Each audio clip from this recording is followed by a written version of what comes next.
بسم اللہ الرحمن الرحیم. کتاب مسائل بہشتی میں صفحہ نمبر ہے 416 416.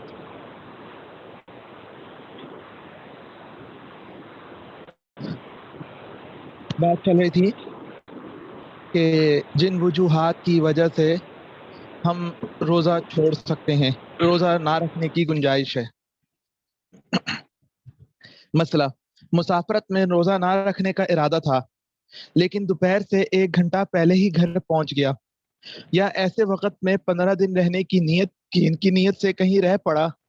اور اب تک کچھ کھایا پیا نہیں ہے، تو اب روزے کی نیت کر لے. یعنی 1 گھنٹہ پہلے تک نیت کی جا سکتی ہے اور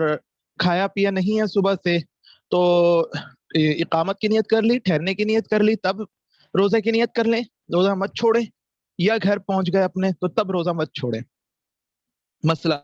جو شخص صبح صادق کے وقت سفر میں نہ ہو، صبح صادق کے وقت یعنی تہجد کا وقت جب ختم ہوتا ہے، اس وقت سفر میں نہ ہو، اپنے گھر میں ہو، اس کے لیے روزہ چھوڑنا جائز نہیں، اگرچہ دن میں سفر کا پختہ ارادہ ہو. اس کی ٹرین کا ٹائم یا اس کی فلائٹ کا ٹائم کنفرم اسے پتا ہے، لیکن اس کے باوجود اس کو روزہ چھوڑنا صبح سے ہی جائز نہیں ہے. مسئلہ: اگر کوئی شخص دن کو مسلمان ہو، نیا اسلام لے کر آیا، یا دن کو جوان ہوا یعنی بالغ ہوا، پہلے نابالغ تھا، تو اب دن بھر کچھ کھانا پینا درست نہیں ہے، اور اگر کچھ کھا پی لیا تو اس روزے کی قضا رکھنی بھی نئے مسلمان اور نئے جوان ہونے والے کے ذمے واجب نہیں ہے. قضا واجب نہیں ہوگی لیکن یہ کہ کھانا جائز نہیں ہے، اس کو روزے داروں کے طرح رہنا واجب ہے. مسئلہ: کسی عورت کو حیض آ گیا یا اس کے ہاں بچہ پیدا ہو گیا اور نفاس شروع ہو گیا، تو حیض و نفاس رہنے تک روزہ رکھنا درست نہیں. مسئلہ: اگر کوئی عورت رات کو پاک ہو گئی تو اب صبح روزہ نہ چھوڑے، اور اگر رات کو نہ نہا سکی ہو تب بھی روزہ رکھ لے اور صبح کو نہا لے، اور اگر صبح ہونے کے بعد پاک ہوئی تو اب پاک ہونے کے بعد روزے کی نیت کرنا تو درست نہیں، ٹائم جو نکل گیا صبح کا، لیکن کچھ کھانا پینا بھی درست نہیں. صبح کا ٹائم اس کو پاکی کا نہیں ملا تھا، اس لیے اس کا روزہ تو نہیں سٹارٹ ہو سکتا، لیکن باقی سارا دن اس کو کچھ کھانا پینا بھی درست نہیں. اب دن بھر روزے داروں کی طرح رہنا چاہیے. یہ واجب کے قریب ہے کہ ایسے بغیر کھائے پیے رہنا اس کو یہ واجب ہوتا ہے. مسئلہ: اگر بیماری سے اچھا نہیں ہوا یا اسی میں مر گیا، یا ابھی مسافر تھا تو گھر نہیں پہنچا، مسافرت ہی میں مر گیا، تو جتنے روزے بیماری کی وجہ سے یا سفر کی وجہ سے چھوٹے ہیں، آخرت میں ان کا مواخذہ نہ ہوگا، کیونکہ قضا رکھنے کی مہلت اس کو ابھی نہیں ملی. مسئلہ: اگر بیماری میں 10 روزے گئے تھے، پھر 5 دن اچھا رہا لیکن قضا روزے نہیں رکھے، تو 5 روزے تو معاف ہیں، فقط 5 روزوں کی قضا نہ رکھنے پر پکڑا جائے گا. اور اگر پورے 10 دن اچھا رہا تو پورے 10 دنوں کی پکڑ ہوگی. اس لیے ضروری ہے کہ جتنے روزوں کا مواخذہ اس پر ہونے والا ہے اتنے روزوں کا فدیہ دینے کی وصیت کر جائے جبکہ اس کے پاس مال ہو. یعنی آدمی کو جب عید ہو جاتی ہے اس کے بعد روزے رکھنے ضروری ہوتے ہیں، فوراً ہی قضا روزوں کی فکر کرنی چاہیے. تو بیماری کی وجہ سے جتنے بھی روزے رہ گئے تو بلا وجہ ایک دن بھی نہیں چھوڑنا چاہیے. عید کے دن تو روزہ نہیں رکھا جا سکتا، اس کے بعد سے فوراً سٹارٹ کر لینے چاہیے. اور اگر رہ رہے ہیں، کوئی وجہ ہے، ابھی لیٹ ہے، تو کم از کم آدمی کو اتنا کسی کو ضرور کہہ دینا چاہیے کہ میرے ذمے اتنے روزے ہیں، ان کے اگر میں مر جاؤں تو ان کے فدیے کی فکر کر لینا، وہ دے دینا، میرے مال میں سے دے دینا، یہ ضرور کہہ لینا چاہیے. یہ بھی نہیں کہیں گے اور خدا نہ خواستہ انتقال ہو گیا، 10 روزے چھوٹے ہیں، 5 روزے چھوٹے ہیں، ٹائم بھی مل گیا تھا، 5-10 دن بھی مل گئے تو تب بھی نہیں رکھے، تو آخرت میں پکڑ کا پورا اندیشہ ہے. اس لیے انسان کو اس کی فکر کرنی چاہیے. اب ہے روزے کے فدیے کا بیان. مسئلہ: جس شخص کو اتنا بڑھاپا ہو گیا کہ روزہ رکھنے کی طاقت ہی نہیں رہی، یا ایسا بیمار ہے کہ اسے اب اچھا ہونے کی امید نہیں، نہ روزہ رکھنے کی طاقت ہے تو وہ روزہ نہ رکھے، اور ہر روزے کے بدلے ایک مسکین کو صدقہ فطر کے برابر غلہ دے دے، یا صبح و شام پیٹ بھر کے اس کو کھانا دے دے۔ بعض لوگوں کو ایسی پرابلم ہو جاتی ہے، کوئی ایسی بیماری لاحق ہو جاتی ہے کہ انہیں نظر آ جاتا ہے کہ اب ہم آئندہ ہم شاید ٹھیک نہیں ہو سکیں گے، ہمارے پاس زیادہ وقت شاید نہ ہو، تو ایسی صورت میں فدیہ دے دیں۔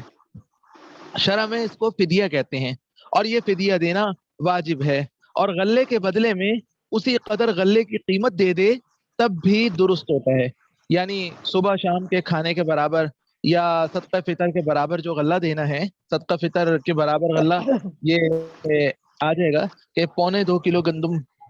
ہوتی ہے، تو 2.25 کلو گندم دے دیں یا 2.25 کلو گندم کی قیمت دے دیں، تو اس طریقے سے درست ہو جائے گا مسئلہ۔ وہ گھیوں اگر تھوڑے تھوڑے کر کے کئی مسکینوں کو بانٹ دے تب بھی صحیح ہے، کئی مسکینوں کو بانٹ دے تب بھی صحیح ہے۔ کفارے کے بیان میں ہم نے پڑھا تھا کہ ایک غریب کو یعنی کہہ لیجئے کہ ایک فطرانے کے برابر دینا ضروری ہے، اس سے کم دے دیں گے تو وہ شمار نہیں ہوگا، لیکن فدیے کے اندر ایک غریب کو کتنا دے رہے ہیں اس میں کوئی لمٹ نہیں ہے، ہم اس کو تھوڑا تھوڑا کر کے بھی دے سکتے ہیں، کئی غریبوں میں بھی بانٹ کے دے سکتے ہیں، تو اس سے ادا ہو جاتا ہے مسئلہ۔ ایک مسکین کو اگر ایک دن میں ایک سے زیادہ ایک مسکین کو ایک دن میں ایک سے زیادہ فدیہ نہ دیا جائے، لیکن امام ابو یوسف رحمہ اللہ کی دوسری روایت کے مطابق 2 دن یا اس سے زیادہ دنوں کا فدیہ ایک مسکین کو ایک وقت میں دیا جا سکتا ہے مسئلہ۔ بیمار شخص کو یا بوڑھے شخص کو پھر اگر کبھی طاقت آ گئی یا بیماری سے اچھا ہو گیا، پہلے تو نا امیدی ہو گئی تھی بالکل، لیکن بعد میں بیماری سے اچھا ہو گیا، تو پھر سب روزے قضا رکھنے پڑیں گے، اور جو فدیہ دیا جا چکا ہے اس کا ثواب الگ سے ملے گا مسئلہ۔ ایسا بوڑھا اور ایسا بیمار شخص چاہے تو رمضان کے شروع میں ہی پورے مہینے کا فدیہ دے دے، اور چاہے مہینے کے آخر میں دے دے، اس کو لازمی نہیں ہے کہ پورا ہونے کے بعد ہی دے مسئلہ۔ کسی کے ذمے کئی روزے قضا تھے اور مرتے وقت وصیت کر گیا کہ میرے روزوں کے بدلے فدیہ دے دینا، تو اس کے مال میں سے اس کا ولی یعنی اس کا وارث یہ فدیہ دے دے، اور کفن دفن اور قرض ادا کر کے جتنا مال بچے اس کی تہائی میں سے اگر سب فدیہ نکل آئے تو دینا واجب ہے۔ یہاں پہ دیکھیں، یہ بات دیکھنی ضروری ہے کہ ہمارے سامنے آ رہا ہے کہ روزے کے بدلے میں اس کا فدیہ تو دیا جا سکتا ہے، لیکن روزے کے بدلے میں روزہ رکھوانا، بعض لوگ کہتے ہیں کہ روزہ رکھوا دیں، تو روزہ رکھوانا یہ ایسا کوئی کانسیپٹ نہیں ہے مسئلہ۔ اگر کسی شخص نے وصیت نہیں کی مگر ولی نے یعنی وارث نے اپنے مال میں سے فدیہ دے دیا، تب بھی خدا سے امید رکھے کہ شاید قبول کر لے، اور اب روزوں کا مواخذہ نہ کرے گا۔ اللہ تعالیٰ روزوں کا مواخذہ نہیں کریں گے، یہ اللہ تعالیٰ کی ذات سے ہمیں پوری امید ہے۔ اور اگر بغیر وصیت کے خود مردے کے مال میں سے فدیہ دینا یہ جائز نہیں ہے۔ یہ ورثاء کا مال ہوتا ہے، تو کوئی پہلے نکال کے 1/3 میں سے وہ دے دے تو اس کی تو یہ جائز نہیں ہے۔ ہاں البتہ یہ کر سکتے ہیں کہ یا تو مردے نے وصیت کی ہو، یا پھر سارے تو باوجود وصیت کے بھی اسی طرح اگر تہائی مال سے زیادہ ہو جائے تو باوجود وصیت کے بھی زیادہ دینا سب وارثوں کی رضامندی کے بغیر جائز نہیں۔ ہاں اگر سب وارث خوشی سے راضی ہو جائیں تو دونوں صورتوں میں فدیہ دینا درست ہے، لیکن نابالغ وارث کی اجازت کا شرع میں اعتبار نہیں ہے، بالغ وارث اپنا حصہ جدا کر کے اس میں سے دے دیں تو درست ہے۔ خلاصہ یہ ہوا کہ اگر تو وارث نے یعنی جو مرنے والا ہے اس نے کوئی وصیت نہیں کی، یا وصیت کی تو اس کے روزے اتنے زیادہ ہیں اور مال اتنا تھوڑا سا چھوڑا ہے کہ 1/3 کے اندر تو پورا ہی نہیں ہوتا، تو جب وصیت ہی نہیں کی تو کوئی بندہ یہ نہیں کر سکتا کہ وارثوں کو پوچھے بغیر اس کے مال کو اٹھا کر میت کے مال کو اٹھا کر روزوں کا فدیہ دے دے، ایسا نہیں کرنا، وارثوں سے پوچھ کر کرنا ہے۔ پھر وارثوں سے بھی پوچھ کر کرنا ہے، ان کی رضامندی ہو تو کرنا ہے، لیکن وہاں بھی اس بات کا دھیان رکھنا ہے کہ وارثوں میں اگر کوئی نابالغ بچہ ہے تو نابالغ بچہ اگر کہتا بھی ہے کہ ہاں آپ دے دیں، تب بھی اس کی بات کا شریعت میں اعتبار نہیں ہوتا، اس کا حصہ الگ کر لیں گے، باقی میں سے دے دیں گے، اس کا حصہ جب وہ بالغ ہوگا اس کے ہاتھ میں دے دیں گے، پھر اس کی مرضی ہوگی، وہ بھی اگر فدیے میں دینا چاہے تو دے دے، نہیں دینا چاہتا تو نہ دے۔ مسئلہ، اگر کسی شخص کی نمازیں قضا ہو گئی ہوں اور وصیت کر کے مر گیا کہ میری نمازوں کے بدلے فدیہ دے دینا، تو اس کا بھی یہی حکم ہے۔ نمازوں کے فدیے کے بارے میں البتہ ایک بات ذہن میں رکھیے گا، یہ کسی حدیث وغیرہ میں تو نہیں آیا کہ اس طریقے سے نماز کا فدیہ دے دیں گے تو ادا ہو جائے گا، لیکن ایک بڑے عالم امام محمد رحمۃ اللہ علیہ کا کہنا ہے کہ مجھے اللہ تعالیٰ کی ذات سے کہ امید ہے کہ اللہ تعالیٰ ایسی صورت میں اس فدیے کو قبول فرما لیں گے۔ روزہ بھی ایک بڑی عبادت ہے، کسی حدیث میں تو نہیں آیا، لیکن روزہ بھی ایک بڑی عبادت ہے اور فریضہ ہے، اسلام کا بنیادی فریضہ ہے۔ نماز بھی بنیادی فریضہ ہے، تو روزے کا فدیہ اللہ تعالیٰ نے بیان فرمایا، نماز کے فدیے کے بارے میں ہمیں کچھ نہیں ملتا، تو لیکن اس کے باوجود ہمیں امید ہے اللہ کی ذات سے کہ اللہ تعالیٰ قبول فرما لیں گے۔ یہاں پر یہ بات بھی ذہن میں رکھیے گا کہ اصل میں اسلام کے شروع دور میں کوئی مسلمان ہو اور وہ بلا وجہ جان بوجھ کر نماز چھوڑ دے، اس کا کوئی کانسیپٹ ہی نہیں تھا، دور دور تک کوئی کانسیپٹ نہیں تھا۔ وہاں تو یہ تھا کہ وہ نماز تو پڑھے گا ہی پڑھے گا، حتیٰ کہ یہ بھی نوبت تھی کہ جو پکے منافق تھے، یعنی اندر سے کافر تھے، اسلام کو انہوں نے ہرگز قبول نہیں کیا تھا، اسلام کا لبادہ انہوں نے اوڑا تھا اپنے دنیاوی مقاصد کے لیے، کوئی اللہ تعالیٰ کو دل سے نہیں مانتے تھے، ان لوگوں کو بھی ان کو یہ جرت نہیں ہوتی تھی کہ وہ جان بوجھ کر نماز کو چھوڑ دیں۔ تو اس لیے اس شروع دور میں کوئی ایسی بات نوبت ہمارے سامنے نہیں آتی کہ کسی مسلمان نے جان بوجھ کر نماز کو چھوڑا ہو تو اس کے کوئی احکامات پھر ہمیں ملے، اس لیے ضرورت پیش نہیں آئی اس وقت، تو ہمیں اس کے احکامات بھی نہیں ملتے۔ بعد میں ایسی نوبتیں پیش آنی شروع ہوئیں کہ مسلمانوں کے اندر کمزوری آنی شروع ہو گئی، تو امام محمد رحمۃ اللہ علیہ کے سامنے جب یہ صورت پیش آئی تو انہوں نے کہا کہ میں حتمی طور پر تو ہم نہیں کہہ سکتے کہ نماز کا بدلہ ہو جائے گا، لیکن اللہ کی ذات سے امید ہے کہ اللہ تعالیٰ اس بدلے کو قبول فرما کر اس مسلمان کی اللہ تعالیٰ کے دربار میں معافی ہو جائے گی اس کی بنیاد پر۔ مسئلہ، ہر وقت کی نماز کا فدیہ اتنا ہی ہے جتنا ایک روزے کا فدیہ ہے، اس حساب سے دن رات کی 5 فرض اور ایک وتر 6 نمازوں کا فدیہ دینا ہے، جو کہ 1/6 کم 11.25 سیر گیہوں بدے دے، مگر احتیاطاً پورے 12 سیر دے دے۔ مسئلہ، اگر ولی مردے کی طرف سے قضا روزے رکھ لے یا اس کی طرف سے قضا نمازیں پڑھ لے تو یہ درست نہیں ہوتا اور میت کے ذمے سے نہ اتریں گی۔ آگے ہے، یہاں پہ روزے کا باب ختم ہو گیا، آگے ہے اعتکاف کے مسائل، 30واں باب ہمارا شروع ہو رہا ہے۔ اعتکاف کی سب سے پہلے اقسام دیکھیے، اعتکاف کی 3 قسمیں ہیں، ایک واجب ہوتا ہے، ایک مسنون ہوتا ہے سنت، اور ایک نفل۔ اعتکاف واجب اعتکاف وہ ہے جس کی منت مان لی جائے، نظر کر لی جائے، نظر خواہ غیر مشروط ہو، جیسے کوئی شخص بغیر کسی شرط کے اعتکاف کی نظر کر لے، یعنی یہ کہہ دے کہ میرے اوپر 3 دن کا میرے ذمے ہے، میں منت مانتا ہوں کہ اللہ تعالیٰ کے لیے اعتکاف کروں گا، تو اس صورت میں اعتکاف بغیر کسی شرط کے ہی ذمے میں آ جائے گا۔ یا مشروط ہو، جیسے کوئی شخص یہ شرط کرے کہ اگر میرا فلاں کام ہو جائے گا تو میں اعتکاف کروں گا، تو یہ اعتکاف واجب ہوتا ہے۔ آگے ہے مسنون اعتکاف، یہ سنت مؤکدہ ہوتا ہے، رمضان کے اخیر عشرے میں نبی کریم صلی اللہ علیہ وسلم سے بالالتزام اعتکاف کرنا احادیث صحیحہ میں منقول ہے، مگر یہ سنت مؤکدہ بعض کے کر لینے سے سب کے ذمے سے اتر جائے گی۔ بالالتزام کا مطلب ہے کہ ایسے ہی نہیں کہ آپ صلی اللہ علیہ وسلم بس مسجد سے بالالتزام کا سوال ہوا ہے کہ اس کا کیا مطلب ہے،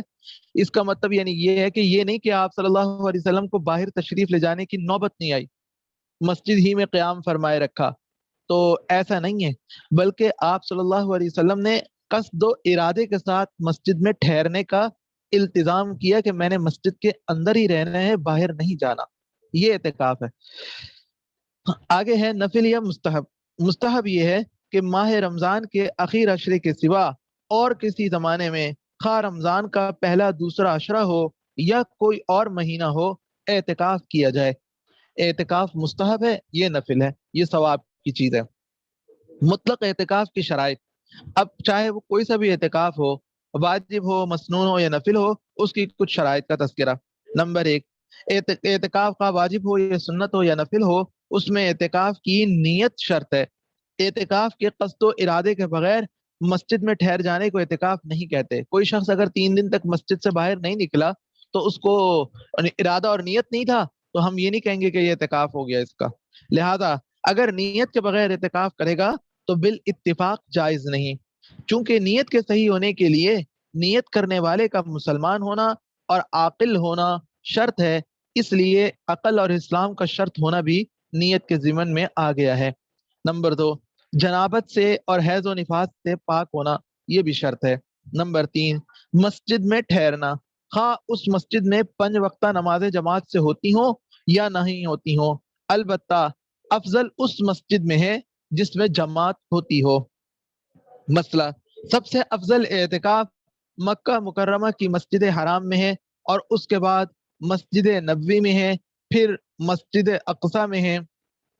اس کے بعد کسی بھی جامع مسجد میں، یعنی جہاں جمعہ پڑھایا جاتا ہو، اس کے بعد محلے کی اس مسجد میں جہاں جمعہ نہ ہوتا ہو۔ ہمارے ہاں تو آج کل تقریباً تمام جگہوں پر جمعہ ہوتا ہے۔ یہ کچھ عرصہ پہلے تک، یعنی کہہ لیجئے کہ آج سے شاید 50-100 سال پہلے تک یہ ترتیب ہوتی تھی کہ جمعہ ہر مسجد میں نہیں ہوتا تھا، بالکل گلی محلے کی جو چھوٹی مسجدیں ہوتی تھی وہاں نہیں ہوتا تھا، بلکہ بڑی مسجد میں، علاقے کی بڑی مرکزی مسجد میں، اس کو جامع مسجد بھی کہتے تھے، تو وہاں پر جمعہ ہوا کرتا تھا۔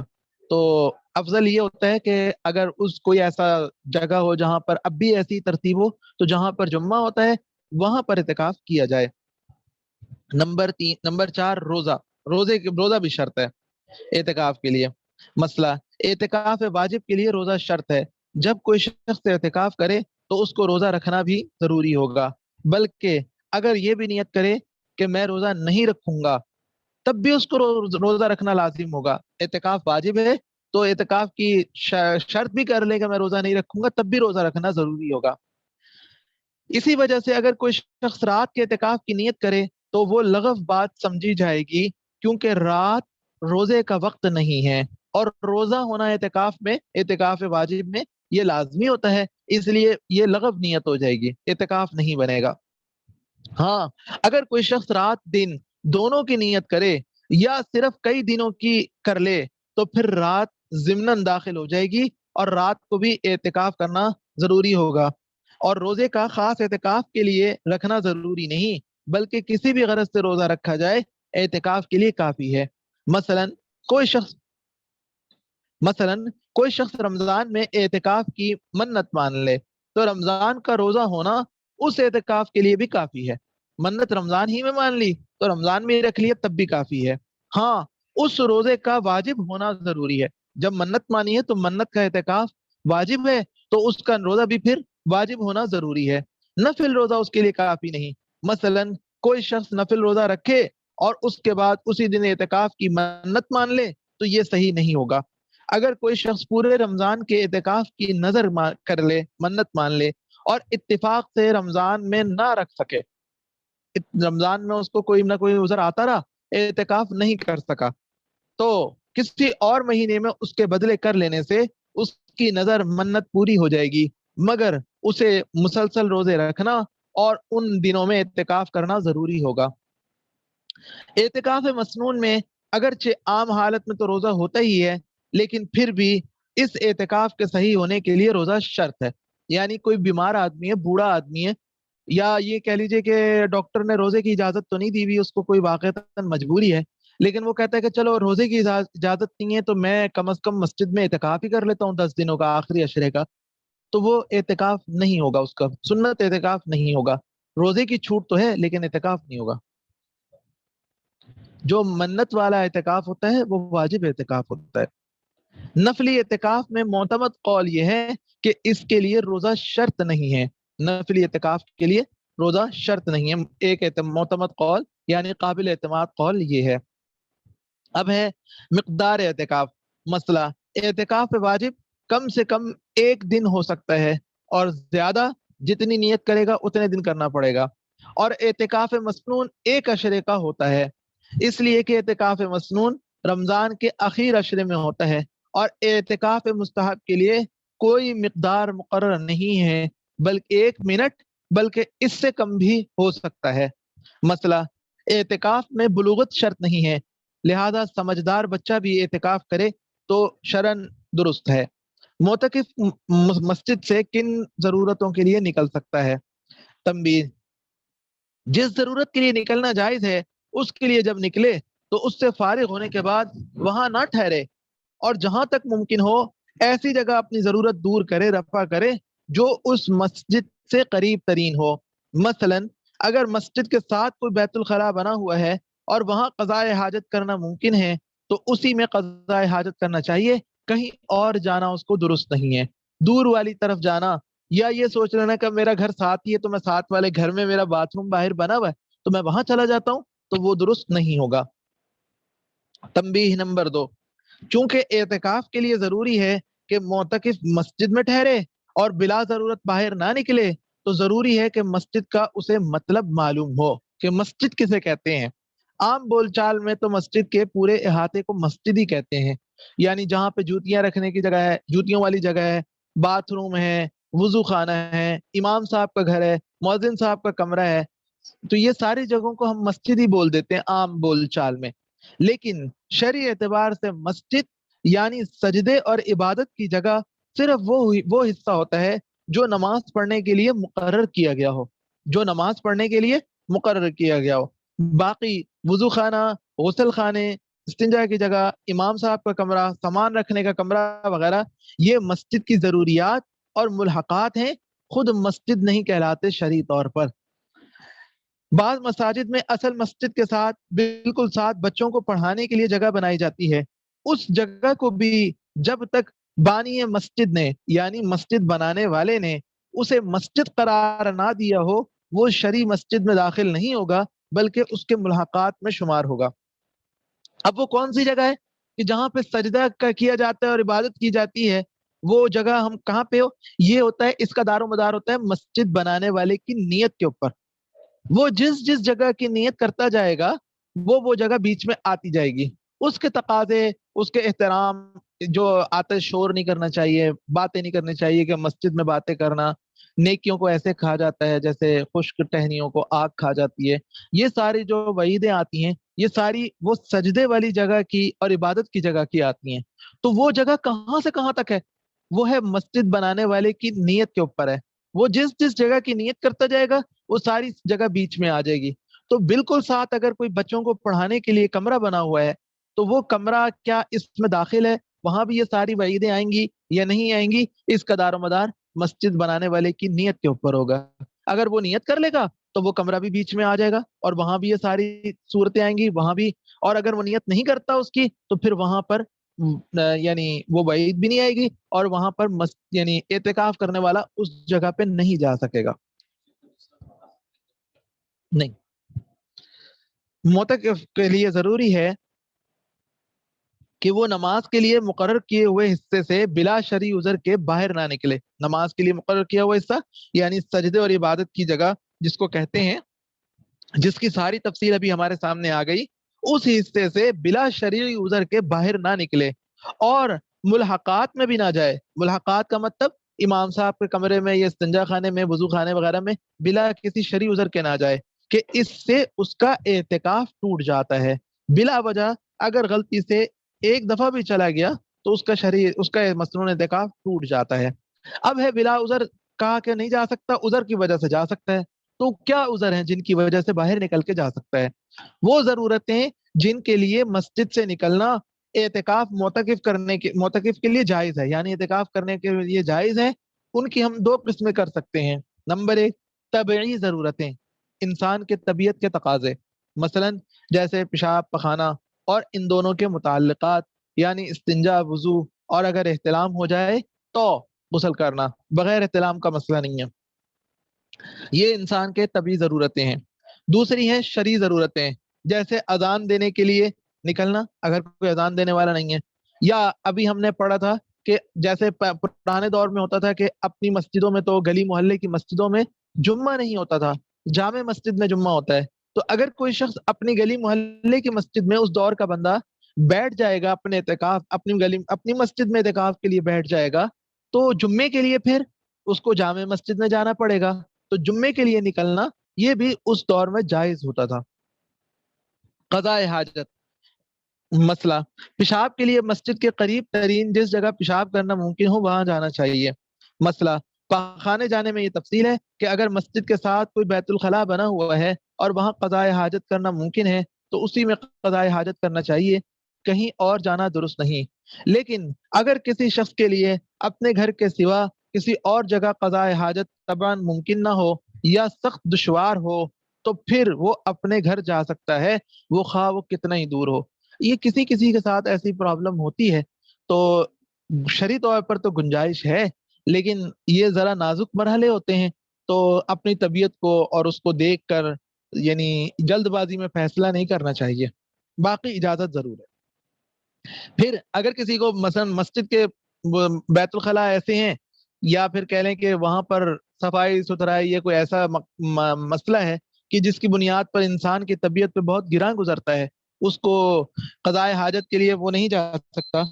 تو وہاں پر حکم یہ ہے، تو